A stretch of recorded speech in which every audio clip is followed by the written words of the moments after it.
اس میں بیان ہو رہا ہے۔ اب سنیے نا، میں کیا بات کر رہا تھا کہ نبی علیہ الصلوۃ والسلام، ہاں وہ زمین اور آسمان کا مکالمہ، آسمان نے جب کہا نا کہ میرے پاس فرشتے ہیں، جبریل ہیں اور سدرہ، خطیب سدرہ ہیں، جنت ہے، تیرے پاس کچھ ہے؟ اب اس زمین کی گردن جھک گئی۔ ظاہر ہے اتنی بڑی نعمتیں تو نہیں ہے نا، وہ چپ ہو کے بیٹھ گئی۔ مفسرین لکھتے ہیں چپ رہی، لیکن 12 ربیع الاول شریف کو جب میرے آقا علیہ الصلوۃ والسلام کی ولادت پاک ہوئی، زمین نے سر اٹھایا اور کہا او آسمان، تیرے پاس سب کچھ ہے، کیا تیرے پاس اللہ کا محبوب ہے؟ اللہ اکبر، کیا فرمایا؟ اللہ کا محبوب ہے جو میرے پاس ہے۔ اب آسمان نے سر جھکا لیا کہ اعزاز یہ حاصل ہے تو حاصل ہے زمین کو، اعزاز یہ حاصل ہے تو حاصل ہے زمین کو،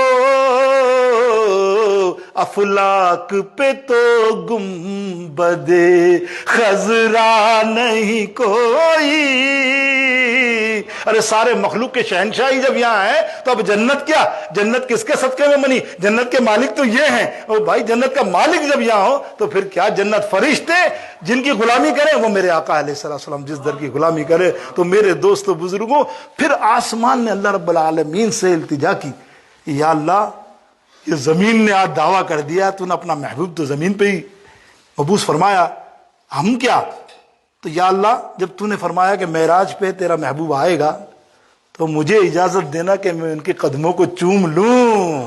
اللہ اکبر، یہ آسمان کی دعا تھی۔ دیکھیں اب کیا ہوا، کس کی معراج ہوئی؟ بات سمجھ میں آ گئی؟ آسمان کی معراج۔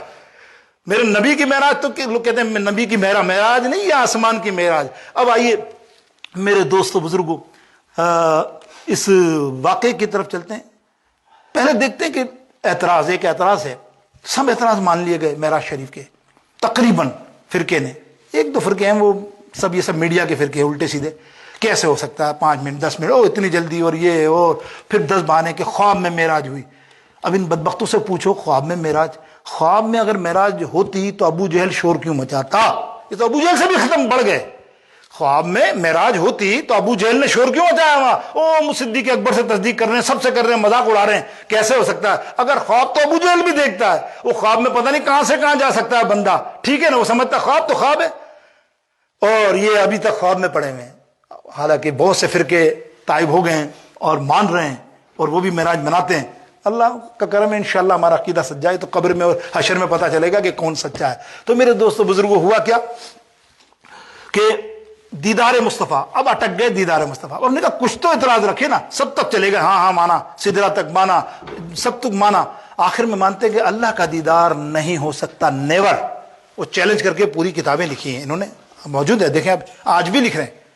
وہ ایک حوالہ دیتے ہیں، لا تدرکہ الابصار، اللہ کا احاطہ کوئی نہیں کر سکتا، بے شک یہ ہمارا ایمان ہے، یاد رکھنا اس بات پہ۔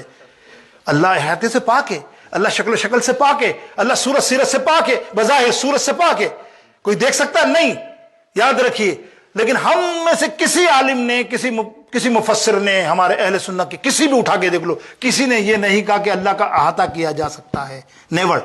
ہاں دیدار کا لفظ آیا کہ اللہ کا دیدار کیا، اللہ کا نظارہ کیا، اللہ کا دیدار کرنا اور چیز ہے، احاطہ کرنا اور چیز ہے۔ میں مختصر آگے بڑھ جاتا ہوں، ایک مثال دے کے آپ بھی سمجھ رہے ہوں گے بعد میں، کہ کوئی بندہ آئے قریب سے، دروازہ کھولے اور اس کو سامنے ہی مل جائے وہ صاحب جن کے جاننے والے ہیں، وہ دیکھ کے چلا جائے، تو اس نے پورے کمرے کا احاطہ کیا؟ نہیں، اس کو یہ نہیں پتا کہ کتنے لوگ بیٹھے ہیں، وہ تو اس کو دیکھا کہ میرا پیچھے بیٹھا۔ مثال اور آسان کر دوں، آپ ہتھیلی لیں، احاطہ اور دیدار، ہتھیلی لیں، آنکھ پہ رکھ دیں ایسے، سچ بتائیے اس طرح آنکھ پہ رکھنے سے پوری ہتھیلی آپ کو نظر آئے گی؟ نہیں، ہاں ہتھیلی نظر آ رہی ہے نا۔ چلیں ایک اور جواب دے دوں، وقت نہیں ہے لیکن سفر ہے نا، اس لیے میں نے کہا آپ کو پورا کر کے پھر سفر بیان کریں دلیل کے ساتھ۔ اب دیکھیے، بڑی مشہور حدیث ہے، بڑی مشہور، اس پہ کسی کا اعتراض نہیں ہے، کسی بھی فرقے کا اعتراض نہیں، اور آپ بھی سمجھتے ہیں کہ جنت میں جنتیوں کو اللہ تعالی کا دیدار کرایا جائے گا۔ Yes agree? کوئی بھی چیلنج کر لے، مجھے بتا دے اللہ کا دیدار جنت میں ہوگا۔ تو جب اللہ کا دیدار جنت میں ہوگا تو لا تدرک الابصار والی بات کہاں رہ گئی کہ اللہ تو دیدار سے پاک ہے؟ نہیں، وہ دیدار اللہ اپنی شائن کرائے گا. ایسا نہیں کہ ادراک کر لے گا، وہ اللہ کی شان ہے. ارے آج بھی ہزاروں لوگ، ہزاروں اولیاء اولیاء کرام دیدار کرتے ہیں رب کا خواب میں. حضرت امام ابو حنیفہ نے 360 مرتبہ اللہ رب العالمین کا دیدار کیا خواب میں. ایسے کئی لوگ ہیں. دیدار سمجھ گئے نا آپ دیدار کا مقصد کیا؟ تو میں ایک حوالہ نکلا. اب دیکھیں تو موسیٰ علیہ السلام سے پوچھتے ہیں نا، تب ارنی انظر، آئے ہائے، جب دور کے اوپر بار بار تکرار کر رہے، یا اللہ تیری آواز، تیرا کلام، میں تیرا دیدار کرنا چاہتا ہوں، میں تیرا دیدار کرنا چاہتا ہوں. رب نے کیا فرمایا؟ یہ کہتے ہیں کوئی بھی نہیں کر سکتا. میں اس کی دلیل دے رہا ہوں قرآن سے. کہ کیا فرمایا؟ رب ارنی انظر، یا اللہ تو اپنا مجھے دکھا، دیدار کرا. اللہ نے کیا فرمایا؟ سب کو بتانا، لن ترانی یا موسیٰ. مفسرین نے اس کا ترجمہ کیا؟ اے موسیٰ تو نہیں دیکھ سکتا. اس کی تفسیر میں کہیں نہیں لکھا کہ کوئی بھی نہیں دیکھ سکتا. آپ بتا دیے کو لائیے قرآن پاک میں پڑھوں تو میں بھی اپنی اصلاح کروں.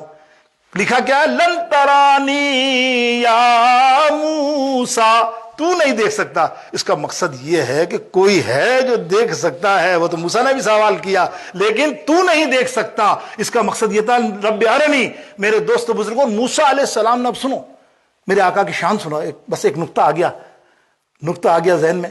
وہ نقطہ یہ ہے کہ میرے آقا کی شان سنیں لیکن موسیٰ علیہ السلام سے. موسیٰ علیہ السلام نے جب نور کی تجلی پہاڑ پر دیکھی، کلام کیا، پھر نور کی جو آنکھیں تھی نا موسیٰ علیہ السلام کی، اس کا حال کیا تھا؟ جو اس آنکھ کو دیکھتا تھا اس کی آنکھ نہیں رہتی تھی. خود ان کی وائف کے ساتھ بھی ہوا، قصہ بڑا مشہور ہے، لیکن میں ایک مثال دے رہا ہوں.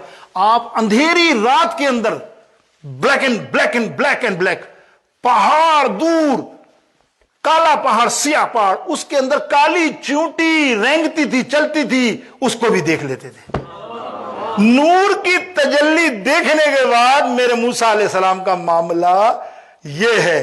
تو نبی علیہ الصلوۃ والسلام نے جو سجاگتی آنکھوں سے میرے رب کا دیدار کیا ہو، ان آنکھوں کو کیا کہہ سکتے ہو کہ قبر انور سے دنیا کا مشاہدہ نہیں کر سکتے؟ کیا تمہارا عقیدہ یہ نہیں کہ وہ ہمیں یہاں بیٹھے ہوئے معراج کا واقعہ سننے والے دل سے جو محبت سے سن رہے ہیں اور درود پاک پڑھ رہے ہیں، کیا ان کو نہیں دیکھ رہے ہوں گے؟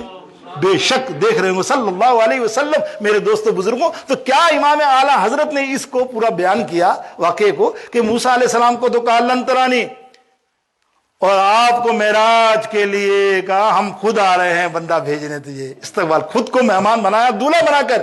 وہاں موسیٰ علیہ السلام کو بولا میرے پاس ملنا ہے نا، پہلے 40 دن تک نوافل پڑھو، روزے رکھو، پھر آنا.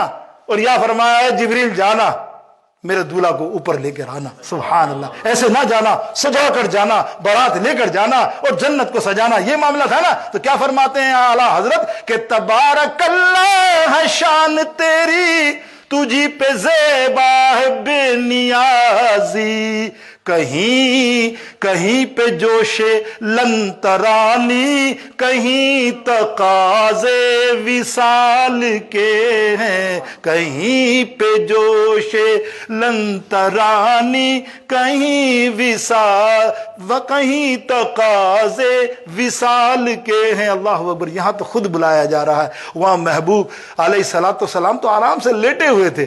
دیکھ رہے ہیں نا آپ. اب یہ سفر